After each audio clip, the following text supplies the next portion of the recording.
Yes, good afternoon, students. Today we are going to start our second chapter of social studies, the water we drink.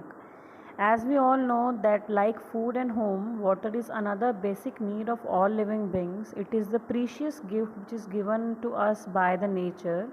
About 71% of the earth's surface is covered with water, and water is must for the survival of all living beings.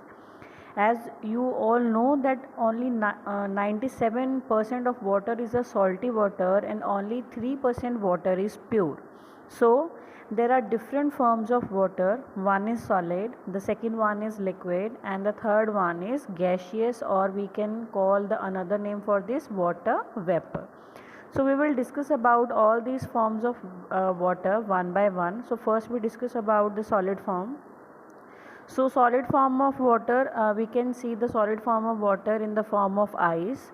Like in cold regions and on mountains, water gets frozen. It changes from liquid to ice. Ice is the solid form of water. Ice has a definite shape. It is lighter than water. That is why it floats on the water. And then the second form of water is liquid, and as we all know that water is found everywhere in liquid form. It has no fixed shape and it flows like any other liquid. And then the third form of water is gaseous form of water. Steam or water vapor is a gaseous form of water and it has no particular shape. Then we discuss that water changes its form. Water changes its form when we perform heating activity or cooling activity. So when we heat a water, it start boiling and changes into steam. Here you can see in this image that when the water is boiling, it changes into steam, and if we cool this steam, it changes back into water. Similarly, if we cool, or freeze this liquid water into the refrigerator, it changes into ice. And if we heat this ice, it changes back into water. So this is the changes that are faced by the water when we apply two type of activity. One is heating and the other one is cooling. So the last topic for today is water cycle. So as we all know that water is found in oceans, seas, rivers and lakes on the surface of earth. These waters get heated by the sun. Here you can see in this image that the water get heated by the sun rays, and this water is converted into water vapor. This process is called evaporation. The water vapor then combines to form liquid. Here you can see this water vapor which is evaporated. This all water vapor is now combined into form clouds on reaching higher. This process is called condensation.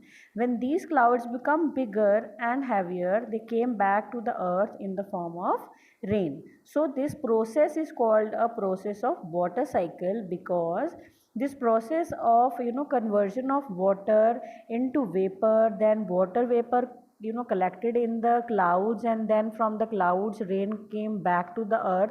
So this natural process of conversion of liquid water into vapor, and then after condensation water vapor in the form of rain, is called water cycle.